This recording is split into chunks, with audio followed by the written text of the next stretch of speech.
Daddy eats lots. Daddy eats lots. Daddy eats lots. Munch, munch, munch. Hello and welcome to Daddy Eats Last, where we discuss the challenges of being a man in modern society, whatever the hell that even means. I'm Kane, and with Maddie on the beers, it's just me and Ryan. How you going, mate? Good, mate. Good. Maddie's not a Victorian anymore, so I don't know why he's on the beers from Dan Andrews' great song, which actually got played over here in London, I remember, a little while ago, at a bar that I was at, which was fantastic. But all is going well at the moment as I avoid the news at the moment. What news are you trying to avoid at the moment, mate? Is it the new variant, which is running through sort of Africa and parts of the world? Yes, indeed. Omicron. Anytime I hear it now, I automatically think of a Futurama episode from back when I was a kid, because there was another world called Omicron Perseus 8. So they've called it Omicron, which is from the another Greek letter in the alphabet, but it always reminds me of a Futurama episode from when I'm a kid. So it gives me a chuckle, even though COVID shouldn't. I always think back to that. So it makes it a little bit less serious, because it could be serious. You never know how this stuff plays out if the vaccines don't work on it. Yeah, fingers crossed. I hope the media is not blowing it all up. I mean, obviously it's important that we take a little bit of caution now. But yeah, we just got some plans for next year, which involve a lot of travel. So I'm just going, I will deal with it when it lands, which is where I find these things are good, rather than catastrophizing and thinking that we're going to go into another 6-month lockdown. Yeah, well, it can't be too serious because Victoria's not locked down yet. If it was serious, we'd be locked down. WA's already, they'll be, your hometown, they'll be locked down forever. But I say they're not locked down. Everyone's locked out. Everyone is locked out of that interesting place. But I mean, it got me reflecting just a little bit as we were talking before this on what kind of simple joys there are, because it's been a stint. And I mean, outside of just the whole COVID thing, like I am exhausted at the moment with, and we got a lot going on work-wise, got a lot going on socially, because we've actually been able to be let out, and now everybody's like, hey, let's organize all these Christmas parties, award things, events, and etc. And then obviously got a company back in Australia that is in healthcare, so that has been pulling some very, very long hours, as well as decided to do a MBA amongst the mix of it all. So I was having a little bit of reflection this morning, just going, what simple joys of life when things get a little bit tough, or when things get a little bit not so joyous, as many people have experienced over the last couple of years. What simple joys do people go to, or can you find, to just make you go, I'm having a shit day, but if I do this one little thing, it will be better? And I was really interested to hear what simple joys you did to get through, or do now, even when you have your freedoms. Yeah, we did an episode on this a while back, but I reckon my simple joys have probably changed since that point of time. I guess simple things which make me feel better. Like, I love a hot bath. I love a bath, but it's very difficult for me to have a bath at the moment. Our bath in our house is basically, it backs onto our child's room, and he goes to bed at around 7 p.m. So it's very difficult to run a bath even when he's asleep without risking waking him up. And if I was to do that, then the simple pleasure would turn into a fairly big disaster. So I do like water though. So one of my simple pleasures, which I've been partaking in recently, and it's something I've always done, but probably less often, but I'm doing it more often now, is I'm lucky enough to live close enough to the beach where I can run to the beach. I can walk to the beach, and I can run along the beach, or run along the cliff tops. So I love to do that. And then at the end of it, I'll just wear clothes that I can kind of strip down into, and then jump in the water. So I go for a run and a swim, and it is so good. The running, like release of endorphins in having a run, and the water in the bay in Melbourne at the moment, it's about, I think it's about 16 degrees now, up from about sort of 13 or 14. So it's marginally warmer, but still pretty brisk. So to jump in there on the back of a run, and then just paddle around, not a proper swim, just paddle around and just, immerse yourself in the water. For me, I find that's amazing for me. That's your go-to. Have you used it before? Like, have you had like a really, say, rough day or something and just gone, you know what, even might be a bit late at night, might be a bit cold or something, just gone, I'm going to reach for that. I'm going to go for that and Definitely. get it. Definitely. When we were actually renovating a house before we moved into it, I would do that frequently. So I'd actually come down here because we moved in here around Australia Day one year. So a lot of the renovation was happening through summer. So I'd come down here in the morning, or I'd come down here after work. I'd clean up some stuff because I wasn't doing the renovation, but I was overseeing parts of it, and then I'd be able to do bits and pieces. So I'd do stuff down here, and then before I'd drive back to where we lived at that point of time, I'd go down and jump in the water for that exact reason, to sort of release stress.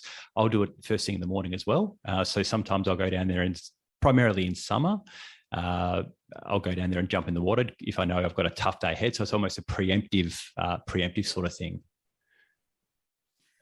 Yeah, it's like a cold shower. You get a similar sort of thing with a cold shower, but that run, for me, that sort of, especially that run and swim splash combo seems to work really well.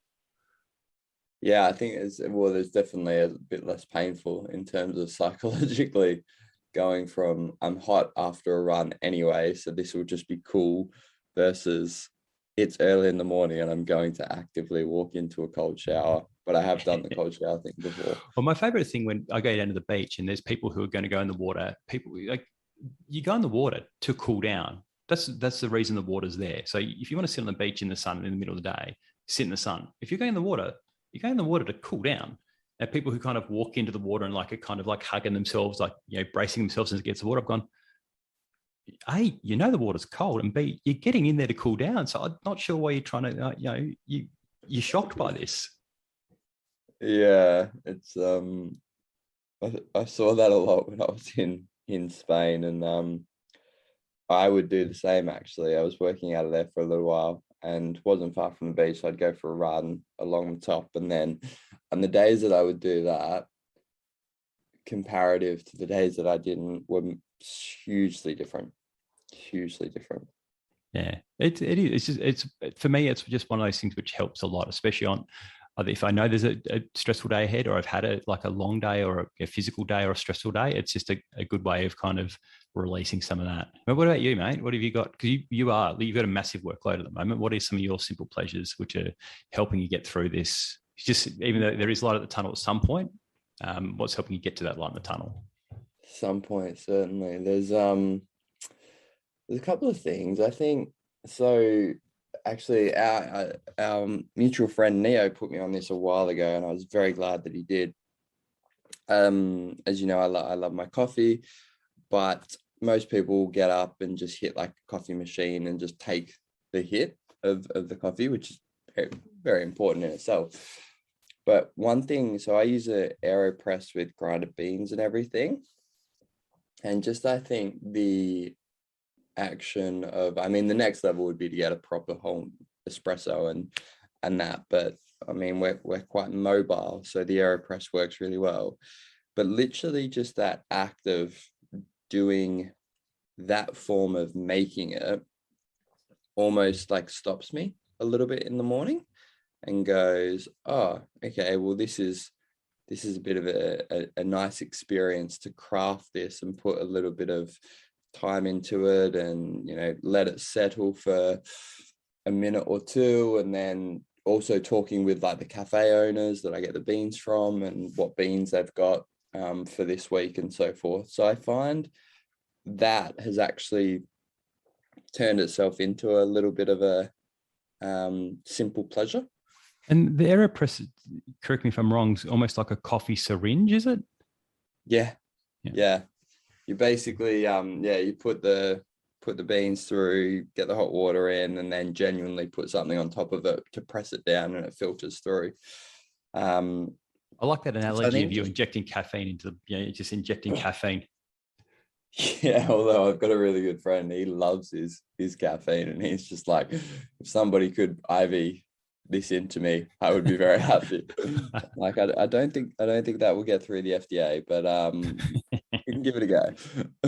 But I think just that like actually that act of taking a minute or two to make it and just to appreciate it makes it so much nicer to have. So that's one that I've really been leaning into. Like similarly, like running is an absolute go-to.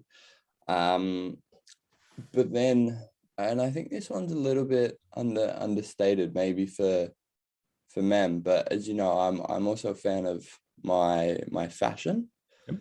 So being a little, what I've noticed lately is, especially with some long hours and burning the candle a little bit, actually just taking a minute or two to turn around and go, no, I'm going to wear this today because actually I need a pick me up, and that will make me feel good. And that I've been leaning into of late, probably quite a bit. And the last thing, I mean, I read something that I think this really helped a lot, whether it's, you know, a COVID piece or whether it's, so when it's not something forced on you, like the COVID situation, when you're sort of, shall we say, pushing a boulder up a hill kind of because of your own doing, which is probably my case at the moment. Just this framing of taking a step back and thinking about not I have to. So there's a lot of things that I have to do at the moment. But looking for opportunities to turn that language into I get to. So one of those things is, you know, I have to do a lot of work for this MBA and study and all that kind of thing. But when I frame that up for a real simple pleasure is like, I get to do that. And luckily at the moment, I get to do that in Cambridge, and taking that simple pleasure to go, I'm going to stay in a place just a little bit further so that I can actually take 15 minutes to walk through a city like that, even though it is freezing right now in the Northern Hemisphere. But that coldness and just that experience and being rugged up and having had that, you know, taking that 2 minutes to really enjoy making the morning coffee and then wearing something that feels a little bit nicer, kind of things that I'm reaching for at the moment. That makes sense. Yeah, but changing your mindset's a really important one to, you know, because you're right. Some things are forced upon us and other things we get to choose to do. But yeah, that mindset thing's really important. And on that, there's something which I do, I've kind of picked up in the last 2 or 3 months, which I've found to be great. If I have, it only takes 10 minutes in the middle of the day, or if I'm feeling, you know, a bit over stuff, or if I'm between things. So even if I want to just reset between doing task 1 and task 2, is something called yoga nidra. It's kind of yogic sleep. You don't actually sleep. It's meditation where you're kind of between being awake and asleep. So you're not actually asleep.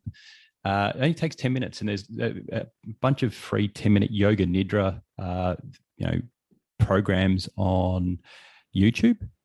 So I've listened to a few of them, and they basically go through sort of 5 phases of, you know, understanding self, 5 layers of self. It's great. Like you feel like almost feels like you've had a 30-minute nap. You haven't been asleep. Those 10 minutes is kind of just, you know, almost on the edge of sleep, but you definitely do not fall asleep. It's well worth exploring if you are having a stressful day, or you get to an end of the day and you need to relax. I found it fantastic. I think I'm going to give that a go. How do you spell that? Yoga? It's yoga, and then nidra is Nidra. All right. I'm going to give that a go. So all you need is somewhere to lay down, and you do it it's literally 10 minutes. I just have my earphones in while I do it. And yeah, they just walk you through different things. And I found it great. I actually do it with my little fella every now and again. He asks for it now. So he actually quite enjoys going through the process of the first couple of parts of it. He can't cope with 10 minutes. Because he gets bored, but he likes the first bit where they primarily go through different body parts, and you just visualize the body part and name the body part in your mind and then move on. So you're actually not thinking of anything else for those 10 minutes apart from basically what you're going through. All right. I like that one. And I think, yeah, there's just some real value in going for some little things. In what I've found, especially as we head into the festive season and everything feels like it's all about the big things. Yeah.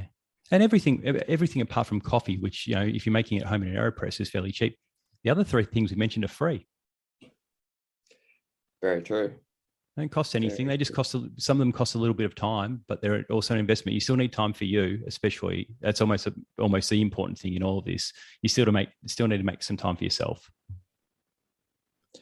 Certainly is. It is the exact reason that I will be prioritizing a run before getting into madness of all of working on a Sunday. Well, I'll let you get off and get your run in. You might be able to even, we cut this off a little bit early. You might be able to finish a yoga nidra or another AeroPress. So that's a good place to wrap up for this week. Remember to subscribe to Dad Eats Fast on iTunes if you haven't already. And while you're there, please leave a review. Also, tell your mates about the podcast, especially if they are guys. Most of all, thanks for listening. I'll be back next week, another episode, or should I say serving, of Daddy Eats Last. How's that fat for a dad joke? Catch you all next week. Bye-bye. Bye-bye.